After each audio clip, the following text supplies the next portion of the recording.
Baik, selamat siang Bu. Perkenalkan kami dari kelompok kami ingin mempresentasikan mengenai final project kami. Di sini untuk programnya sudah kami buat sedemikian rupa sesuai dengan perintah dari instruksi final project-nya, dan ini merupakan kelanjutan dari final project kami sebelumnya. Jadi karena kemarin di semester 1 kami menjelaskan atau membuat program final project-nya itu kasir. Nah, di semester 2 juga kami buat kasir, dan semester 3 kami juga membuat kasir dengan penyempurnaan yang lebih baik tentunya. Nah, di sini ada beberapa tambahan, diantaranya struct, queue, dan lain-lain, dan nanti akan kami jelaskan. Sebelumnya kami akan memperkenalkan diri kami masing-masing dulu. Yang pertama, saya. Di sini nama lengkap saya Adeodatus Bastian Letom dengan NIM 19 12 11 30. Selanjutnya ada Fitri. Saya Nur Fitrianti dengan NIM 19 12 11 34. Lanjut.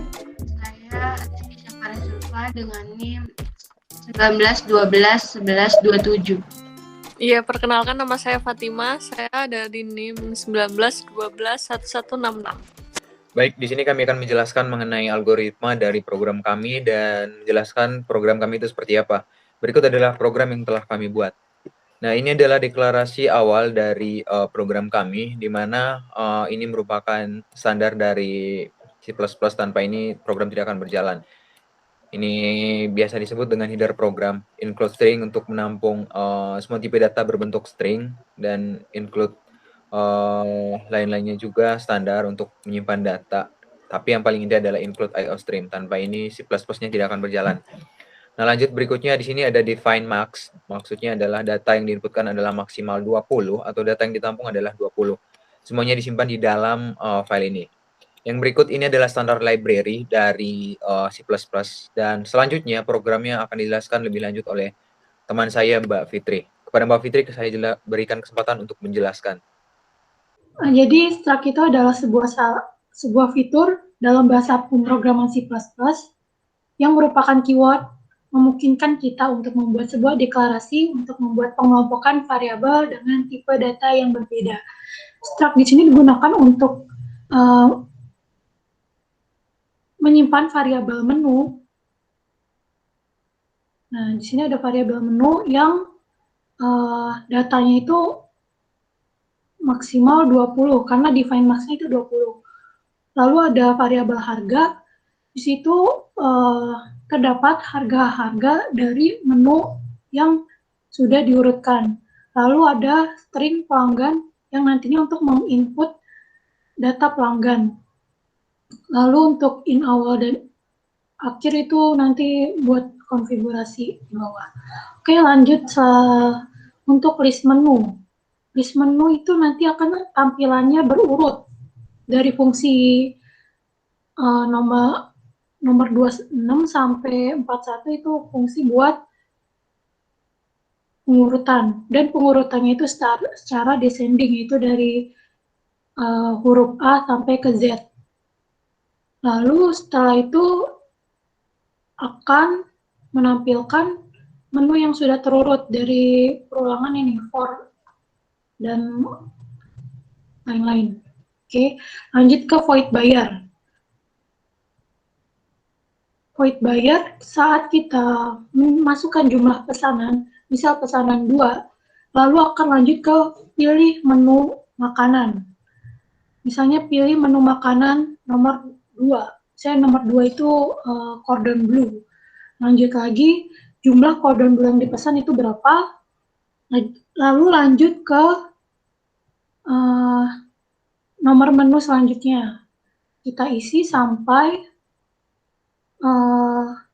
total bayar. Nanti total bayar itu penjumlahan dari jumlah makanan sama harga menu yang dipilih tadi. Lanjut. Selanjutnya saya akan menjelaskan tentang array. Array adalah sebuah tipe data bentukan yang terdiri dari sejumlah komponen dengan tipe yang sama. Artinya kita dapat menyimpan banyak data dalam satu variabel. Nah, di sini itu letak array-nya kita ada di atas. Pada bagian yang angka nomor 9 itu yang bagian menu, 21 yang harga, yang ada max-nya itu, Dan nomor 22 yaitu pelanggan. Nah, untuk berikutnya saya akan menjelaskan tentang searching. Searching merupakan tindakan untuk mendapatkan suatu data dalam kumpulan data berdasarkan suatu kunci atau acuan data. Nah, di sini ada void searching.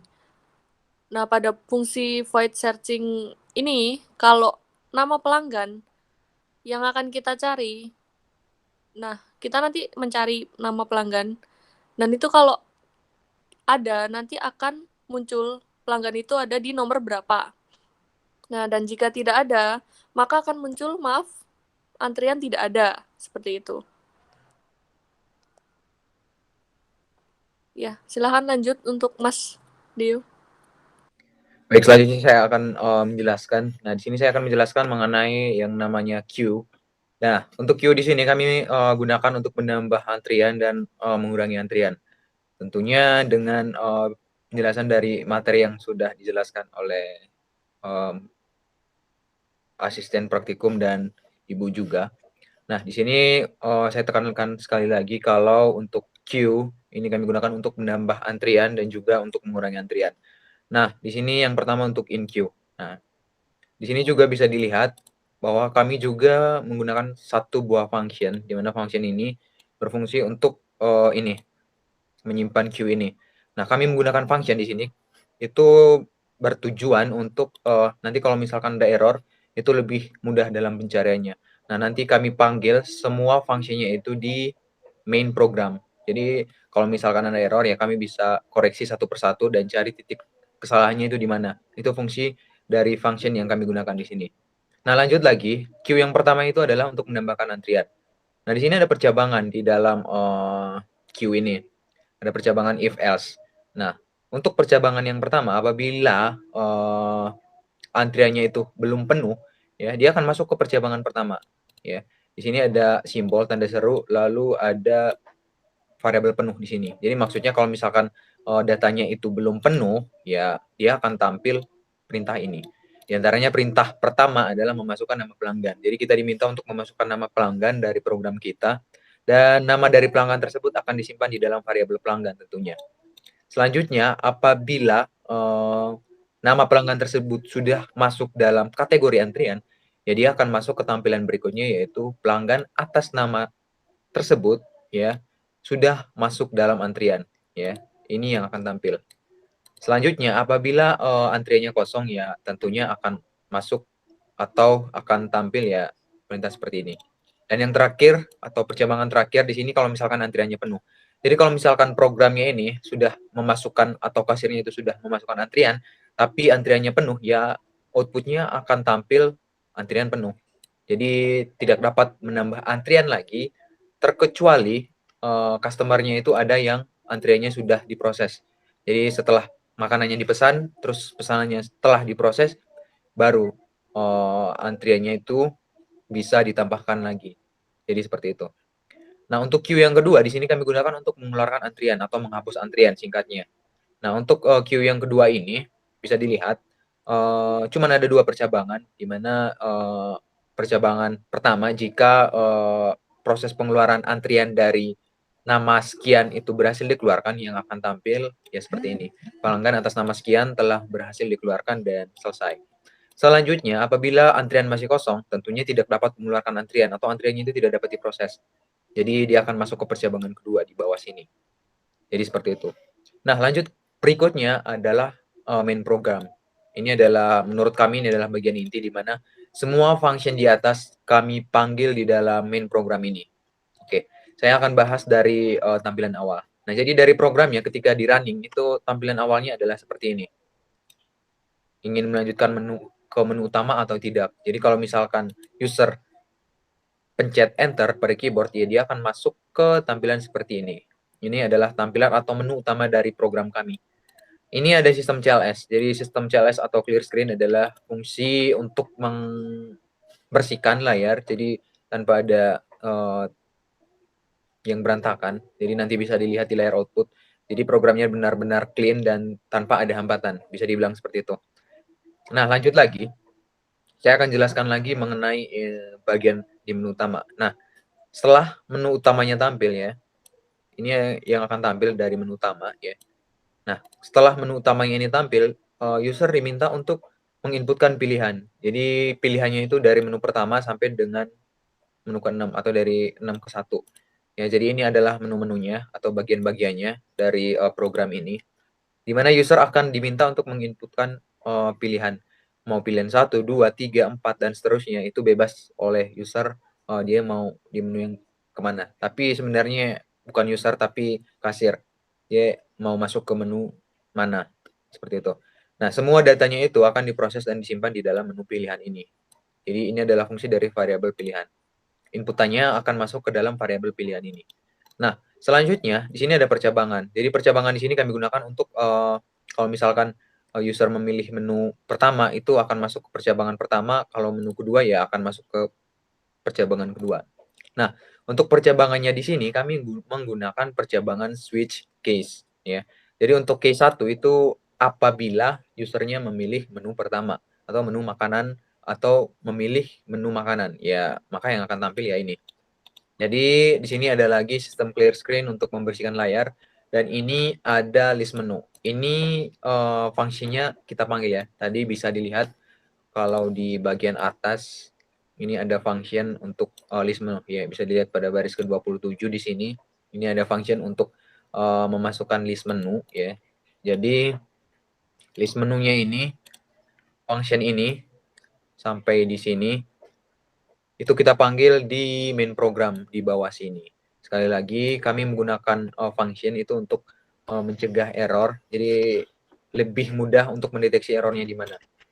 Nah, selanjutnya percabangan kedua. Di sini ada case 2. Nah, case 2 ini adalah percabangan kedua di mana dia akan masuk ke percabangan kedua jika si user memilih pesanan selanjutnya. Ada sistem clear screen untuk membersihkan layar dan selanjutnya. Nah, next ada percabangan ketiga, di mana percabangan ketiga ini adalah percabangan untuk masuk ke daftar pelanggan antrian. Tentunya di sini juga kami memanggil function di atas, yaitu function tampil, dan dia akan masuk setelah fungsinya berhasil diproses, dia akan masuk ke sini. Ini yang akan keluar ke layar output. Next berikutnya adalah percabangan yang keempat atau case yang keempat, di mana di sini juga kami memanggil function searching. Tentunya function searching sudah ada di atas. Ada clear screen juga untuk membersihkan layar. Dan yang kelima itu ada percabangan yang kelima itu ada pemanggilan ini di queue sebagai proses untuk menginputkan atau menambah antrian dan mengeluarkan antrian atau menghapus antrian. Nah, kalau sudah yang akan tampil ya seperti ini. Kembali ke menu utama untuk proses selanjutnya. Nah, untuk case yang ke-6 itu adalah menu terakhir atau pilihan terakhir. Jadi semua prosesnya berakhir di sini. Jadi kalau misalkan usernya itu pencet case 6 atau memilih pilihan ke-6 ya, proses semuanya akan berakhir atau program akan berakhir. Selanjutnya untuk tampilan dari programnya itu akan dijelaskan oleh Mbak Syafara, dan di sini saya akan running programnya dan nanti akan dijelaskan oleh Mbak Syafara. Waktu dan kesempatan kepada Mbak Syafara saya berikan. Terima kasih Deo. Ya, untuk awal program yang akan muncul pertama adalah masukkan nama pelanggan. Nama pelanggan pertama mungkin bisa dimasukkan Mbak Fitri.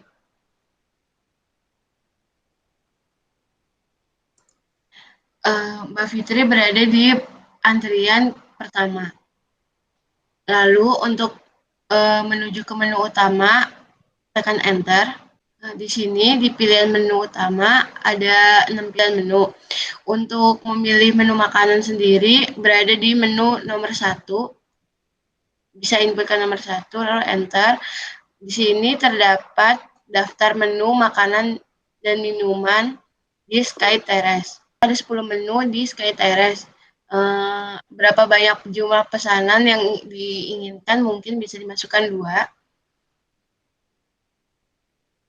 Pilih nomor menu makanan atau minuman dengan kode. Yang pertama mungkin bisa kode nomor 2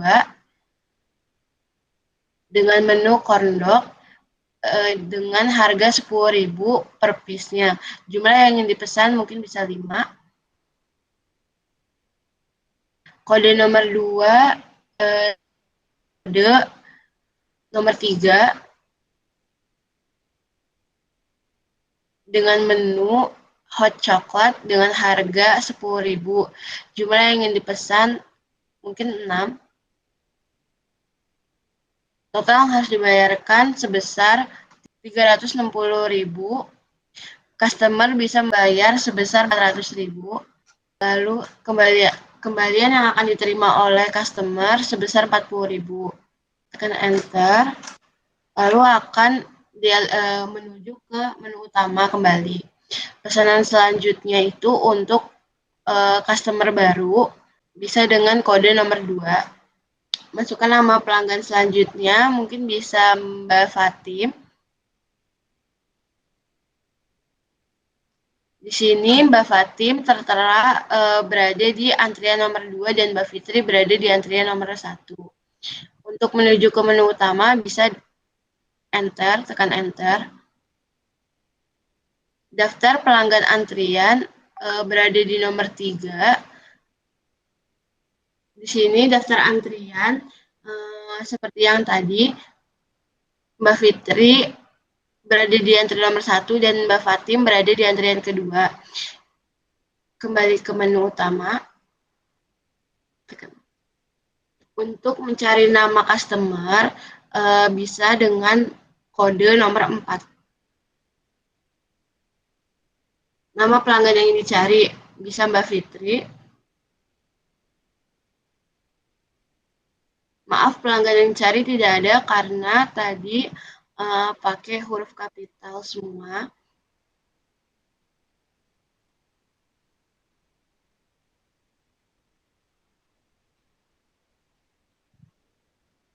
Di sini baru ada nama Mbak Fitri karena sesuai dengan yang tadi diinputkan berada di antrian nomor 1. Untuk hapus antrian pelanggan bisa dengan kode nomor 5. Di sini pelanggan atas nama Mbak Fitri selesai karena sudah diproses pesanannya. Lalu untuk ke menu utama kembali bisa dengan enter. Untuk keluar dari program tersebut bisa dengan logout dengan kode nomor 6. Lalu akan keluar dari program. Oke, terima kasih untuk Mbak Syafara. Bu, itu merupakan final project dari kelompok kami dan tampilan atau outputnya seperti itu. Dan sekali lagi ini merupakan penyempurnaan dari final project kami sebelumnya di semester 2 dengan tambahan-tambahan seperti queue, struct, dan lain-lain yang telah kami terima di semester 3 ini. Selanjutnya untuk pointer di sini kami tidak gunakan dalam program ini karena keterbatasan kami dalam menyimak pointer. Jadi di sini untuk pointernya masih belum kami gunakan. Jadi kurang dan lebihnya mohon maaf. Tapi sebelum menutup, saya ingin menampilkan dulu beberapa yang nampak dari program kami, di mana sortingnya sudah nampak seperti dalam list menu. Jadi di dalam tampilan seperti ini, di dalam tampilan menu makanan, di sini sudah dilihat bahwa sortingnya itu benar-benar bisa berjalan. Nah,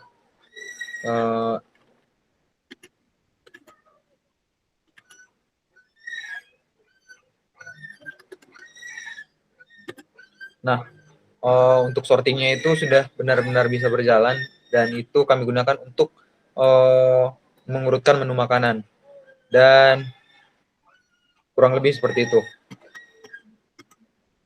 Baik, mungkin saya rasa dari kelompok kami sekian dulu. Kurang dan lebihnya saya mewakili kelompok saya memohon maaf atas perhatian dan dari semuanya saya ucapkan terima kasih.